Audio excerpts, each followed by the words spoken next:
Fala pessoal, tudo bem com vocês? Eu sou o professor Alejandro, professor de Geografia, e hoje nós estamos aqui com a aula de Ciências Humanas e Sociais Aplicadas, nesse conteúdo, nesse tema que é a formação do povo brasileiro. E trabalhando sobre essa formação do povo brasileiro, a gente vai falar um pouco sobre esses povos, que são chamados povos originários do Brasil. Tá? Então aqui uma imagem representando um pouco desses povos originários. E a gente tem aqui a diversidade é um elemento central para se entender a formação do povo brasileiro. Uma só palavra ou teoria não seria capaz de abarcar todos os processos e experiências históricas que marcaram a formação do povo brasileiro. Então a gente observa que a diversidade é tamanha que inclusive não dava para a gente explicar essa formação a partir de uma única teoria. Marcados pelas contradições do conflito e da convivência, constituímos uma nação com traços singulares, que ainda se mostram vivos no cotidiano dos vários tipos de brasileiros que reconhecemos nesse território de dimensões continentais. Então, o que quer dizer isso, Constituímos uma nação com traços singulares. Singular significa único. Nós somos um povo único, um povo diferente. Nós não encontramos um povo assim como o brasileiro em nenhum lugar do mundo, apenas no território brasileiro é que a gente vai ter a formação de um povo dessa maneira. E é claro que, até trazendo de uma forma do estereótipo, Quando a gente fala sobre determinados povos, quando a gente fala de determinadas culturas, sobre determinados países, muitas vezes a história desse país, a maneira como ela foi escrita, como ela foi desenhada, a gente observa que muitas vezes, quando você fala de determinado povo, você já cria uma imagem aqui, um estereótipo já vem à sua mente. Quando você fala do francês, quando você fala do inglês, quando você fala do espanhol. Então, cada um desses povos, a gente vai ter uma imagem se formando na nossa mente. Como é o povo da Espanha? Como é o povo da França? O povo alemão? A gente vai criando esses estereótipos. E é claro que quando a gente traz para o Brasil, olha a dificuldade quando a gente fala assim, o povo brasileiro. E aí, quando você fala assim, a representação, essa materialização, dentro da filosofia, a gente vai entender que cada coisa que a gente fala, cada palavra, de acordo com o que a gente aprendeu, a gente forma essa imagem. Assim como eu falo cadeira, você imagina cadeira, quando eu falo sobre um povo, você imagina esse povo. Então, se eu pergunto para vocês, um povo, a imagem que forma na sua cabeça quando eu falo do povo brasileiro, difícil isso. Por quê?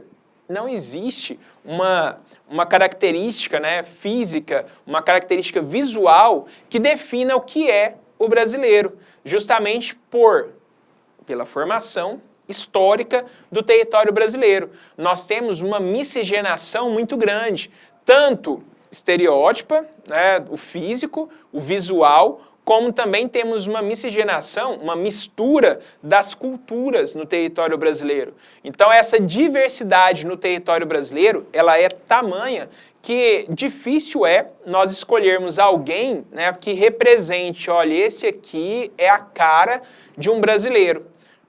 Diferente do que acontece quando a gente fala de outros territórios, de outros países, de outros povos. Então aqui no Brasil, essa miscigenação proporciona, como naquela imagem lá no início, vou até voltar, olha, primeira imagem que nós temos, olha aqui, foram escolhidos 3 pessoas para mostrar um pouco do que é o povo brasileiro. Então, olha aqui no título, povo brasileiro. E mesmo com esses 3 sendo colocados, a gente não consegue definir quem são os povos indígenas que ocupam o Brasil. Nós não conseguimos definir aqui nessa imagem os povos europeus que formaram o Brasil e nós não conseguimos a partir dessa imagem, definir quais são os povos africanos que formaram o Brasil. Nós sabemos que tem nativos americanos, nos povos originários, povos indígenas, nós temos povos europeus formando o território brasileiro e nós temos povos vindos do continente africano, forçados, mas vieram. Então, tem pessoas de 3 continentes, né, para formar a cara do que é o povo brasileiro. E culturas diferentes desses povos formando o povo brasileiro, a cultura brasileira. Então, há uma certa dificuldade quando a gente fala desses povos. Bem, a primeira marcante mistura aconteceu no momento em que as populações indígenas da região entraram em contato com os colonizadores do Velho Mundo, ou seja, aqui um contato das populações indígenas, então povos americanos, originais, né, americanos, e nós temos os povos vindos do Velho Mundo. Esse Velho Mundo, lembrando lá da geografia, né, a gente tem os continentes, e isso aqui é uma visão eurocêntrica, né? Quando a gente fala de Velho Mundo, para o povo europeu, qual era o mundo conhecido antes das grandes navegações? Era o mundo do continente europeu, continente asiático, lembrando que a Europa forma um único bloco continental, né, um supercontinente com a Ásia. Então eles tinham esse contato, Europa com a Ásia, um pouco difícil por conta do recorte do relevo. Então algumas cadeias de montanha dividem, né, e dificultam passar do ocidente europeu para a Ásia. Tá, o extremo oriente. E nós temos, cortado ali, separado pelo mar Mediterrâneo Vermelho, nós temos o continente africano. De alguns pontos, inclusive da Europa, ou de alguns pontos da África, é possível até, em determinadas épocas do ano, visualizar a outra margem do mar Mediterrâneo.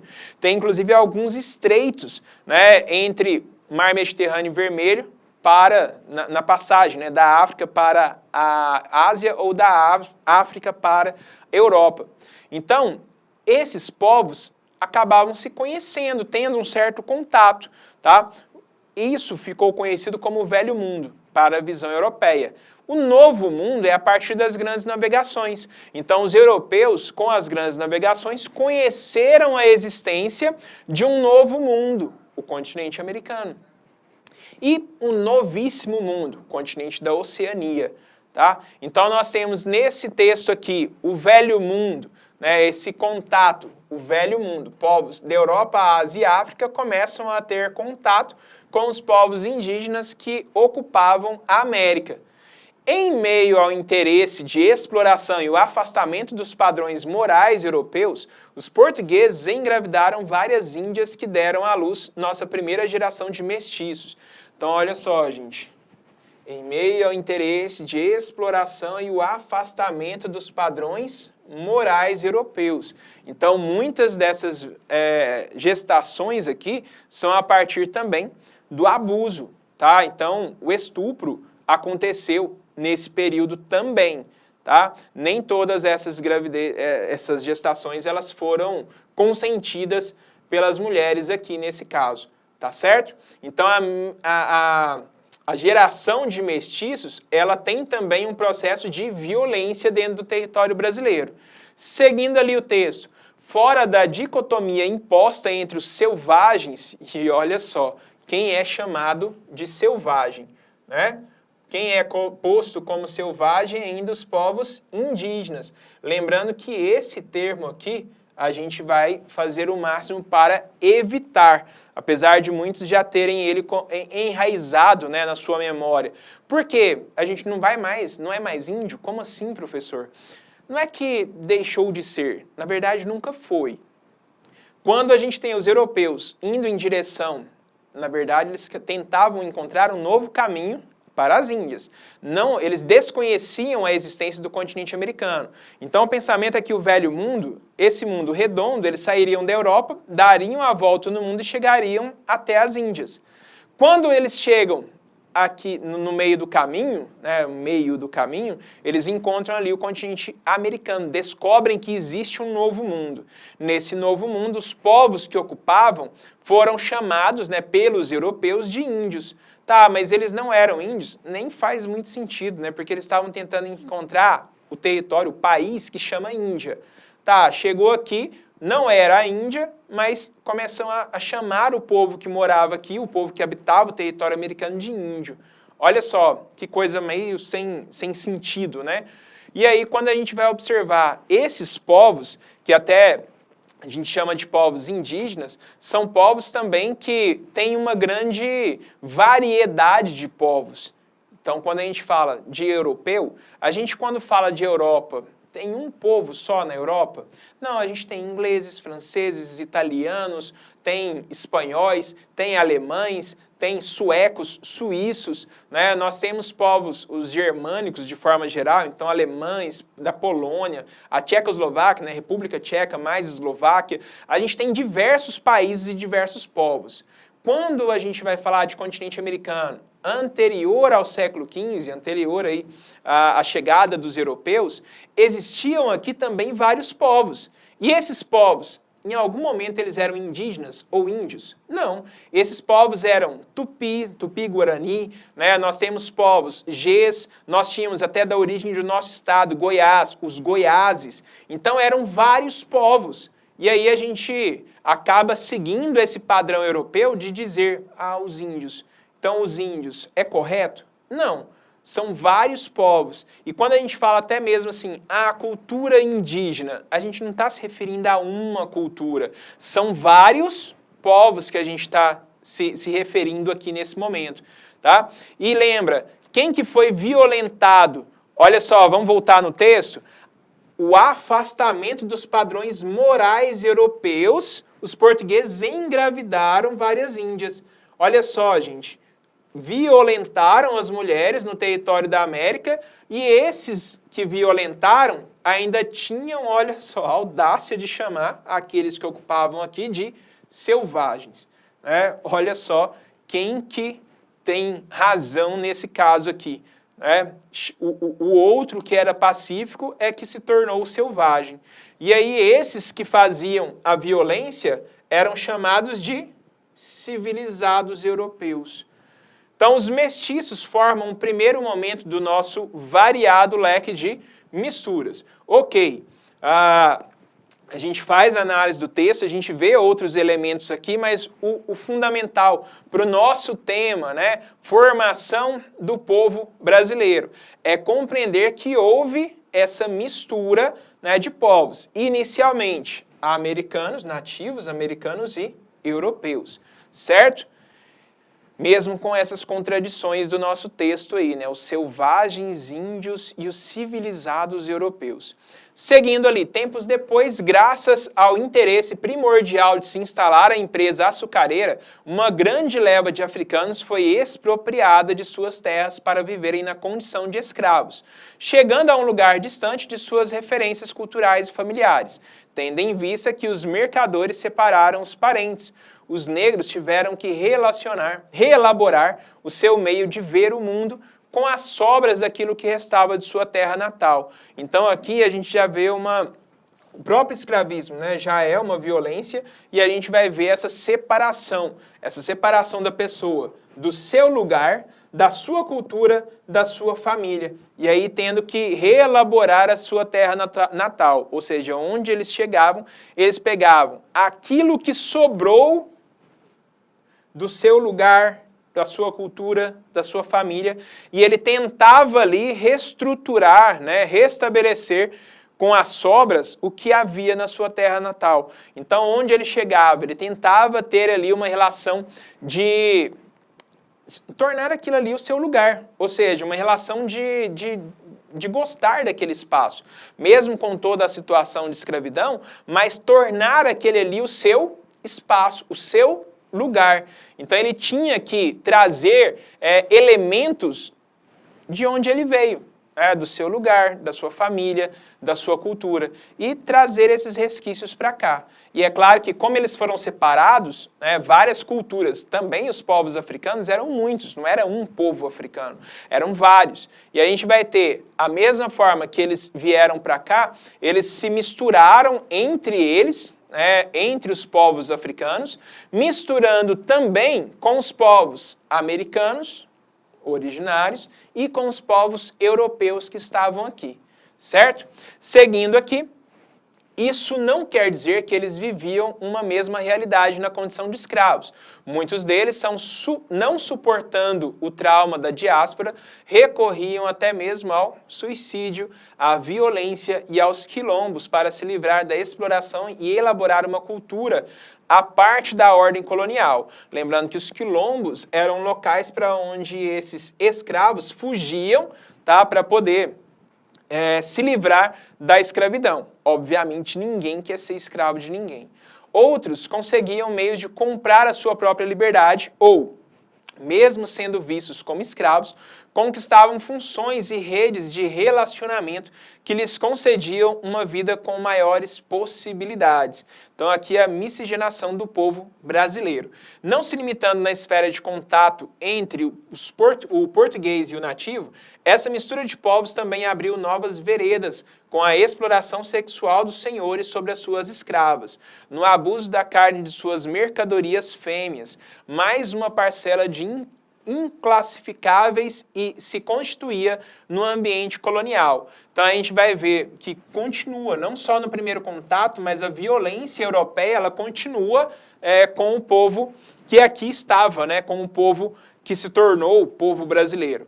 Com o passar do tempo, os paradigmas complexos de reconhecimento dessa nova gente passou a limitar na cor da pele e na renda a distinção dos grupos sociais. Lembrando que são esses mesmos que fizeram toda essa violência no território brasileiro, são aqueles que ainda ousam dizer, né, que os outros, né, os nativos, os povos negros, povos indígenas é que são os selvagens. Olha a contradição que a gente vê na história, né? Ainda assim, isso não impedia que o caleidoscópio de gentes estabelecesse uma ampla formação de outras culturas, que marcaram a regionalização de tantos espaços. Os citadinos das grandes metrópoles do litoral, os caipiras do interior, os caboclos das regiões áridas do Nordeste, os ribeirinhos da Amazônia, a região de Cerrado e os pampas gaúchos são apenas alguns dos exemplos que escapam da cegueira restritiva das generalizações. Enquanto tantas sínteses aconteciam sem alcançar um lugar comum, o modelo agroexportador foi muito vagarosamente perdendo espaço para os anseios da modernização capitalista. A força rude e encarecida do trabalho escravo acabou abrindo espaço para a entrada de outros povos do velho mundo. Muitos deles, não suportando os abalos causados pelas teorias revolucionárias, o avanço do capitalismo e o fim das monarquias, buscaram uma nova oportunidade nessa já indefinida terra Brasilis. Italianos, alemães, poloneses, japoneses, eslavos e tantos mais não só contribuíram para a exploração de novas terras, como cumpriram as primeiras jornadas de trabalho em ambiente fabril. Assim, chegamos às primeiras décadas do século XX, quando nossos intelectuais modernistas pensaram com mais intensidade essa enorme tralha de culturas que forma a cultura de um só lugar.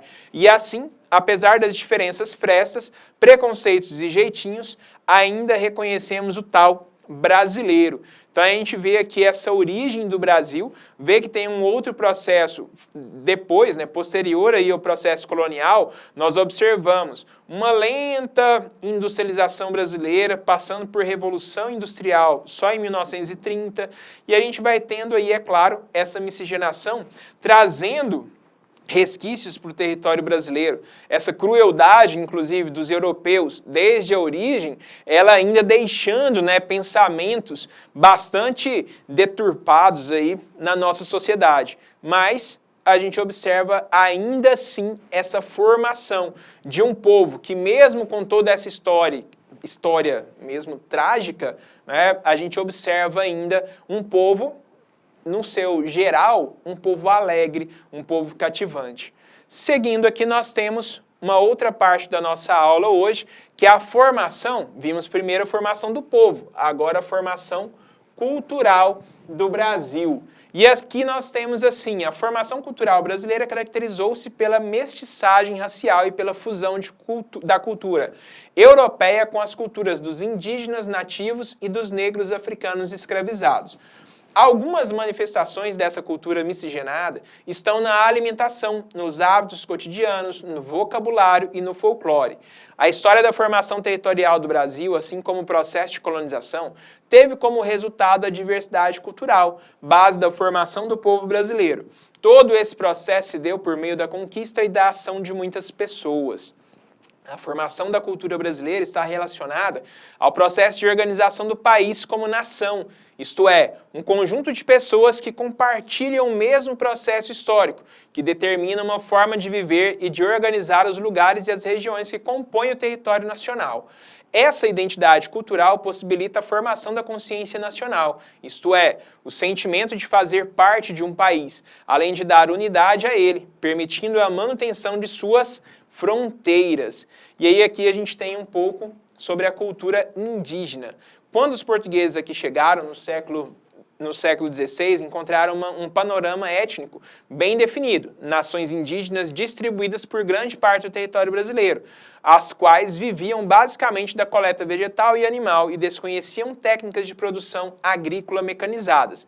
Desprovidos de anticorpos contra as doenças do colonizador europeu e brutalizados pelas tentativas de escravização, os grupos indígenas sofreram forte redução. No Brasil, o uso cotidiano da mandioca e do milho, bem como o preparo de muqueca e pirão de peixe, deve-se aos indígenas. Hábitos como tomar banho de rio e mar, andar descalço e ficar de cócoras também provêm dos indígenas, além do uso de utensílios como anzol, rede, cestas e alçapão, entre outros. A influência indígena também está presente na música, nos métodos de caça e pesca, nas brincadeiras infantis e no conhecimento das plantas e ervas medicinais. Diversas palavras indígenas são adotadas para denominar peixes e aves, além de pessoas, localidades, ruas e acidentes geográficos. Niterói, Iguaçu, Ipanema, Nhangabaú, Piracicaba, Bartira e Carioca são apenas alguns exemplos disso. Um pouco da cultura africana. A introdução do negro africano no Brasil foi estimulada pelo lucro proporcionado pelo tráfico negreiro e pelo interesse das oligarquias agrárias na mão de obra escrava.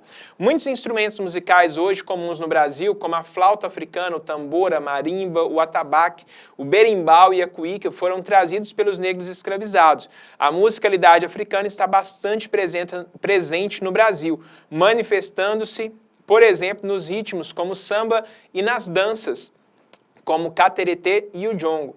Diversas palavras de origem africana foram incorporadas no vocabulário brasileiro, como umbanda, canjica, muamba, samba e acarajé. O guicongo ou congolês é considerado uma das línguas formadoras da língua portuguesa, falada no Brasil. A alimentação quanto aos ingredientes e ao modo de preparo também denota a grande influência africana. Exemplo disso é o acarajé, preparado com feijão fradinho, azeite de dendê, camarões e pimenta. Então aqui a gente tem um pouco da influência dos povos africanos. Os povos migrantes, aqui é colocado como cultura dos imigrantes, nós temos aqui mais uma cultura europeia. Tá? Essa cultura europeia não é o sentido de desvalorizar, mas a gente vai deixar para a leitura de vocês aí. Por quê? Essa cultura é um pouco mais conhecida por nós. Tá? Já a cultura indígena e africana são culturas que muitas vezes fazem até parte do nosso dia a dia, esse vocabulário, a culinária, mas nós muitas vezes não sabemos dessa origem. Tá? Então a gente vai deixar para a leitura de vocês, certinho? E a gente finaliza a nossa aula aqui, beleza? Tchau para vocês, forte abraço e até a próxima. Falou!